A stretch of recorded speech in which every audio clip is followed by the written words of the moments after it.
Hi, I'm Carie Dever-Boaz, and I'm here to talk to you a little bit about a lot of common mistakes that I saw made in recruiting.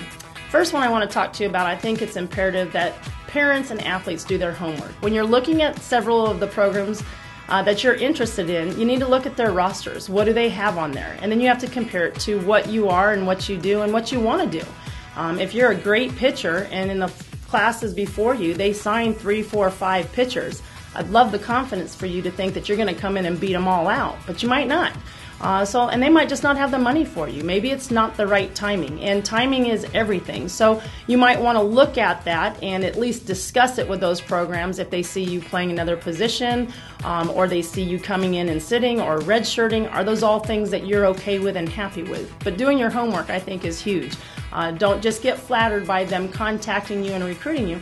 What do they have, what do they want, and where are they trying to go? The next thing I've seen a lot of parents do, a lot of athletes do that I think is just a shame, is that at very young ages, 10, 11, 12, they believe it's time for these kids, and I do say kids and I stress kids because that's what they are, is to choose a sport. And I think that's just an absolute shame that's happening. I think they need to be well-rounded. I think they need to be athletes.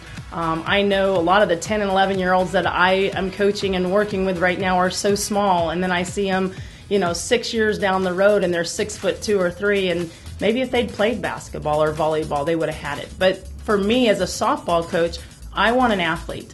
I can tell you there's only really one position I ever recruited, and that's all they ever did, and that was a pitcher. If I went after a pitcher, they were a pitcher for me in college. I didn't take an outfielder and make them a pitcher. But I would say 90% of the other athletes I recruited, they might have been an outfielder in high school, and they ended up being my first baseman. My first recruit, Brett Erickson at Arkansas, I recruited her as a third baseman, and she literally in 4 years played every position, but I didn't let her pitch. So I would recommend to be very, very well-rounded. I think it's good for them to play multiple sports through high school. They've got more chance of getting hurt in their everyday life than they do on an athletic field. I think doing your homework is the next best thing. Those are the 2 tips I would definitely do, definitely ones that I'll use with my daughter. Have a great day, and I'll see you on the diamond. Best of luck to you, and I hope you find the right match.